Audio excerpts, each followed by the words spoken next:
Então, a gente consegue visualizar uma figura que vocês conseguem perceber a diferença das células de Schwann para os oligodendrócitos. Eles têm uma estrutura morfológica diferenciada, uma estrutura diferente. Você vê que os oligodendrócitos têm uma estrutura, células de Schwann, outra estrutura. A gente vê que o corpo celular, na verdade, o núcleo da célula de Schwann é totalmente diferente do núcleo dos oligodendrócitos. Mas, basicamente, você precisa entender a função, que é a produção da bainha de mielina. Agora, a estrutura em si não é o que mais importa nesse caso, tá? Então, outro tipo de célula glial extremamente importante para o bom funcionamento do sistema nervoso central são as micróglias. As micróglias fazem um trabalho, vamos dizer assim, a grosso modo falando, só para a gente conseguir entender, elas são as lixeirinhas do sistema nervoso central. Então, elas fazem um trabalho extremamente importante de remover restos celulares e corpos estranhos no sistema nervoso central que possam estar atrapalhando de alguma forma a condução nervosa de uma estrutura. Então, as micróglias são extremamente importantes também na condução nervosa. Elas fazem um tipo de reparação tecidual. A gente tem também os astrócitos, que são outros tipos de células gliais, e os astrócitos, na verdade, são importantes para a passagem de nutrientes. E que tipo de nutrientes são esses? Um deles é o próprio oxigênio e a glicose. Então, elas passam esse tipo de nutriente do sangue para o encéfalo, tá bom? Então, se eu tenho passagem de nutrientes do sangue para o encéfalo acontecendo de forma adequada, basicamente eu vou ter uma atividade cerebral funcionando de forma tranquila, sem nenhuma intercorrência. Então, esse tipo de célula glial, os astrócitos também são extremamente importantes. Então, eles também fornecem um tipo de sustentação estrutural para o sistema nervoso central, já que trabalha com essa função de levar nutrientes para o sistema nervoso. E se eu tenho o sistema nervoso recebendo nutrientes necessários para a condução de um impulso nervoso, eles vão trabalhar de forma mais adequada, sem nenhum problema. E, além disso, esse tipo de célula glial, os astrócitos, eles desempenham um papel extremamente importante na barreira hematoencefálica, tá?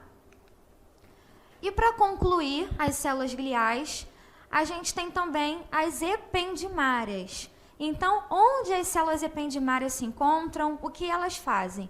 Na verdade, as células ependimárias se encontram nas paredes dos ventrículos.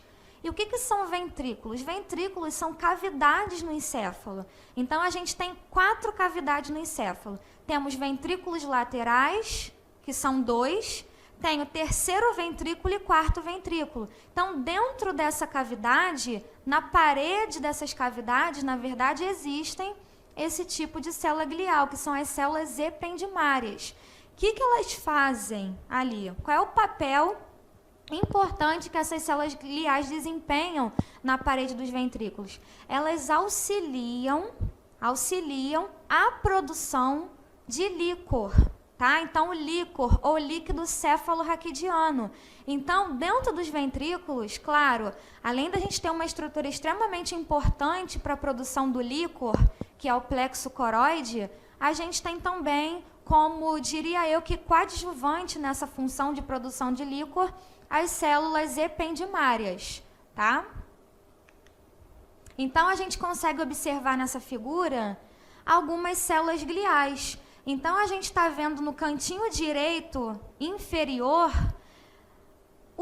a cavidade, o ventrículo em si com líquor. E aí a gente consegue ver as células ependimárias na parede dos ventrículos. A gente consegue ver também, ligado aos vasos sanguíneos, os astrócitos. A gente tem aí a visão de como que as células gliais estão dispostas com relação aos neurônios.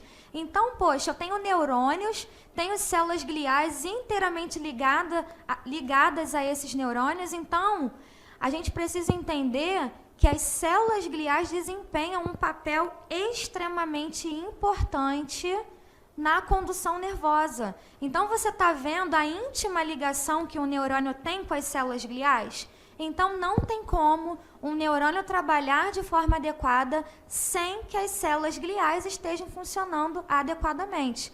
Um vai depender do outro. Não existe no sistema nervoso central uma estrutura mais importante que a outra. Na verdade, todas as estruturas trabalham entre si e todas dependem umas das outras.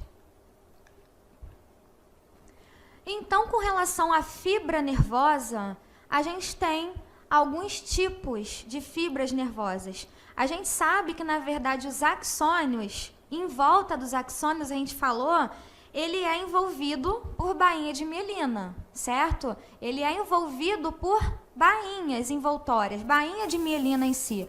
Só que existe, não é toda fibra nervosa que a gente tem a mesma quantidade de bainha de mielina. Eu tenho tipos de fibras nervosas específicas para funções diferenciadas, e aí eu preciso entender que não são todas as fibras nervosas que possuem exatamente o mesmo tipo, a mesma quantidade de bainha de mielina, tá? Então, a gente tem as fibras mielínicas, tá? Então, mielínicas, claro, a gente vai lembrar de bainha de mielina. Então, mielínicas, eu vou pensar que se ela é mielínica, ela tem o quê? Bainha de mielina. Então, essas fibras mielínicas, elas têm um grande calibre. Por que um grande calibre? Na verdade, a gente tem vários feixes de mielina envolvendo essa fibra nervosa. Então, quanto mais feixes de bainha de mielina eu tenho uma fibra nervosa, automaticamente eu tenho um calibre maior, tá? Outra coisa também extremamente importante, lembra que a bainha de mielina é extremamente essencial para a velocidade da condução nervosa? Então, se ela é essencial para a condução nervosa, quanto mais bainha de mielina uma fibra nervosa tem, maior é a velocidade da condução do impulso. Então, quando eu digo que uma fibra é mielínica, ou seja, ela tem vários feixes de mielina, ela tem um grande calibre, logo eu penso que é uma fibra responsável por levar uma informação veloz, tá? E que tipo de informação seria essa? Exemplo seria a sensibilidade tátil, ou até mesmo a propriocepção músculo-esquelética. Então, o tato, a propriocepção músculo-esquelética é mediada por fibras nervosas mielínicas, ou seja, fibras nervosas com grande calibre e com uma velocidade de condução nervosa aumentada. Outro tipo de fibra nervosa são as fibras nervosas amielínicas. Então, quando a gente pensa em amielínica, a gente pensa ausência. Mielínica, bainha de mielina, mielina. Só que a literatura, a mesma literatura que chama uma fibra nervosa de amielínica, é a literatura que me diz que, na verdade, ela não tem bainha de mielina. Não é bem assim. Ela tem bainha de mielina, só que ela é menos calibrosa. Então, esse nome talvez não seja tão adequado, amielínica, mas é assim que a literatura chama. Então, eu tenho fibras nervosas mielínicas e tenho fibras nervosas amielínicas. Então, amielínicas não é que não tem bainha de mielina. Na verdade, ela tem uma quantidade reduzida de fibras de bainha de mielina. Então, se ela tem uma quantidade reduzida de fibras de bainha de mielina, eu vou lembrar do quê?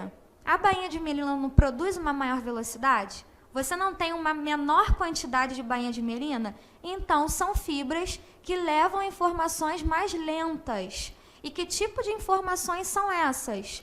Exemplo é a sensibilidade dolorosa. Então, informações com relação à dor. Outro tipo de exemplo é a sensibilidade que está voltada com a percepção, o recebimento de informação de temperatura. Então, fibras que recebem informações dolorosas e informações de temperatura são fibras que utilizam, são informações, na verdade, que utilizam fibras amielínicas. Então, mielínicas, informação de condução rápida, exemplo, tato, propriocepção músculo-esquelética, e amielínica, informações mais lentas, exemplo, dor e temperatura. Então, aí a gente consegue visualizar uma figura que você vê lá em cima, que você vê uma pontinha, uma fibra nervosa. E essa fibra nervosa, na verdade, ela está envolvida com a bainha de mielina e não é somente a bainha de mielina. Uma fibra nervosa, ela tem outras estruturas que a envolvem. E aí, se eu tenho outras fibras que a envolvem, claro, eu tenho uma proteção ainda maior. Então, você está conseguindo visualizar a bainha de mielina, um outro tecido que está em volta da bainha de mielina, que é o endoneuro. E aí, a gente tem a formação de um fascículo, que são várias fibras nervosas envolvidas por sua bainha de mielina e por seu endoneuro. Só que em volta desse fascículo você está vendo uma estrutura chamada de epineuro. E um pouquinho mais abaixo, que vai envolver cada epineuro, a gente consegue visualizar o perineuro. Você está identificando aí que existem vasos sanguíneos introduzidos dentro dessas estruturas? Então, a gente tem a circulação de sangue também nesse local, tá bom? Vocês também estão visualizando algumas fibras nervosas. Então, a gente consegue identificar diferentes calibres de fibras nervosas. Então, a gente tem as fibras nervosas mielínicas e fibras nervosas amielínicas. Então, você consegue perceber que eu tenho fibras nervosas com feixes de bainha de mielina que são mais calibrosos do que os outros? Então, a gente tem propriocepção músculo-esquelética com calibre maior de bainha de mielina e a gente tem lá no finalzinho um feixe sem nenhum envolvimento da bainha de mielina, que seria informações relacionadas à dor e temperatura.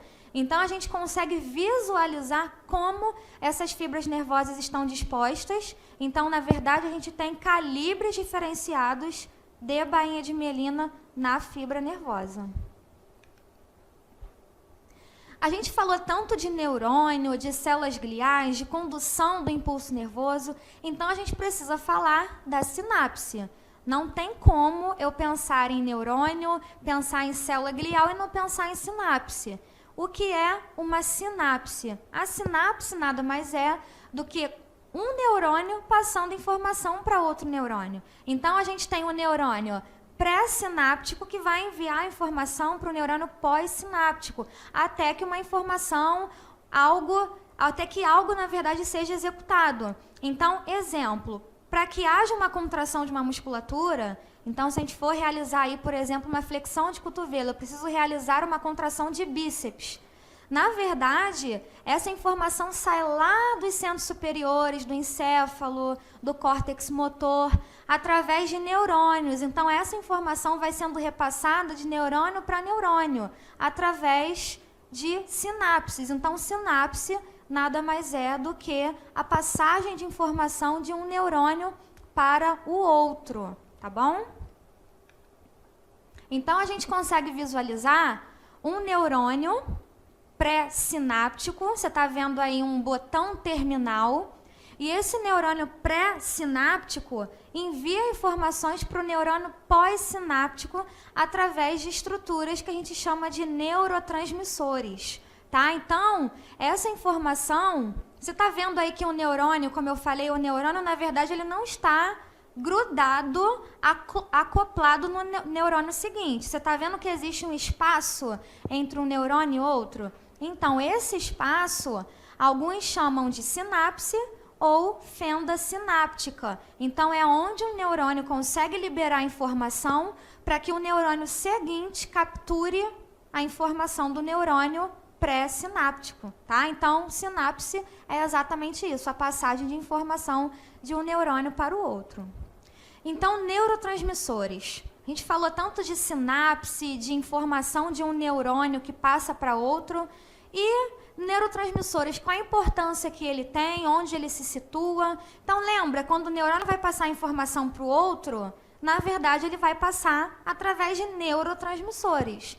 E o que são neurotransmissores? Neurotransmissores são substâncias químicas liberadas pelo neurônio e elas têm a função de biosinalização. Então, é através dos neurotransmissores que as informações são enviadas para outras células. Então, na verdade, o neurotransmissor carrega a informação desejada. Então, eles têm uma importância extrema na condução do impulso nervoso, tá? Então, os neurotransmissores, eles podem estimular a continuidade do impulso ou eles também podem efetuar a reação final no órgão ou músculo-alvo. Então, na verdade, o neurônio precisa impulsionar esse neurotransmissor para frente para que uma função seja executada de maneira adequada. E neuroplasticidade? O que é neuroplasticidade? Impossível pensar em neurônio, pensar em células da glia, pensar em neurotransmissores, pensar no sistema nervoso como um todo e não saber e não entender como acontece o processo de neuroplasticidade. Então, basicamente, o que é neuroplasticidade ou plasticidade neural? Na verdade, a plasticidade neural é a adaptação do sistema nervoso, tá? E que tipo de adaptação é essa? Quando essa adaptação acontece? Então, a partir do momento que um neurônio precisa mudar sua disposição, precisa mudar seus circuitos neuronais para determinada função nova, isso eu já posso dizer que é neuroplasticidade. Então, o neurônio sai da sua posição de costume, basicamente, e aí ele precisa criar outros tipos de funções, precisa inervar outros locais por conta de um novo estímulo. Isso já é neuroplasticidade. Mas quando a neuroplasticidade acontece? Muitas das vezes, a gente costuma ligar a neuroplasticidade a uma lesão. Então, quando eu penso em neuroplasticidade, eu também penso na lesão. Não somente em neuroplasticidade, como eu acabei de dar o exemplo da digitação de um indivíduo sadio. Então, a partir do momento que o paciente sofre uma lesão no sistema nervoso, automaticamente a neuroplasticidade vai começar a trabalhar. Por quê? Se eu tenho uma lesão no sistema nervoso, ou seja, se eu tenho morte neuronal, eu tenho outros neurônios que estão íntegros. Eles estão íntegros, só que ocorreu uma mudança em volta desse neurônio. Então, você concorda que esses neurônios vão precisar mudar um pouquinho a sua forma de trabalhar? Então, quando eu tenho um grupo neuronal que morre, os neurônios remanescentes ou os neurônios que estão íntegros precisam adaptar o tipo de função que eles desempenham para suprir, talvez, a demanda dos neurônios que morreram. Então, essa mudança também é chamada de neuroplasticidade. Então, a gente tem que tomar cuidado que, muitas das vezes, quando a gente pensa em neuroplasticidade, a gente liga logo a lesão. E não somente, a neuroplasticidade, na verdade, não somente acontece mediante a lesão. Ela vai acontecer também à medida que você precisa aprender uma nova atividade, à medida que você caminha na rua com um solo instável e você precisa se adaptar àquele meio externo. Então, qualquer tipo de adaptação ou mudança de um circuito neuronal, eu já posso chamar isso de neuroplasticidade. Então, a gente vai entrar em algumas questões, a gente falou um pouquinho do conteúdo básico de neuroanatomia, de células gliais, de neurônios, bainhas de mielina, falamos um pouquinho de neuroplasticidade, então a gente vai dar uma olhadinha em algumas questões de concurso que estão voltadas para esse assunto que a gente acabou de falar agora.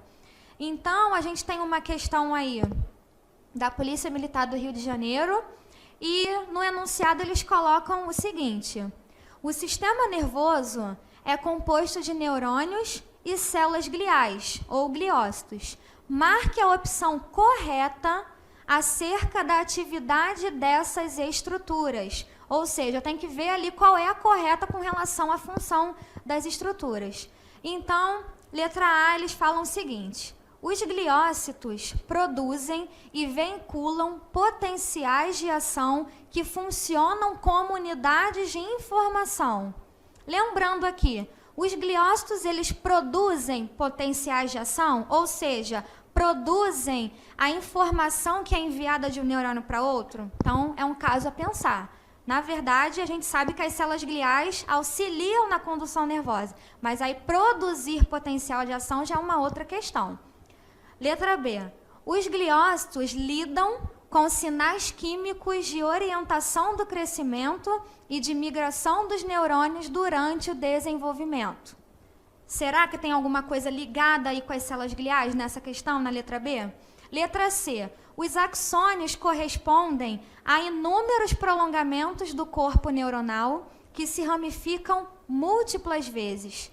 A gente tem vários prolongamentos no axônio ou é um prolongamento? Então, outra coisa para a gente se atentar.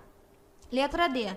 Cada neurônio tem um único dendrito de onde emergem a informação eferente dirigidas a outras células de um circuito neuronal.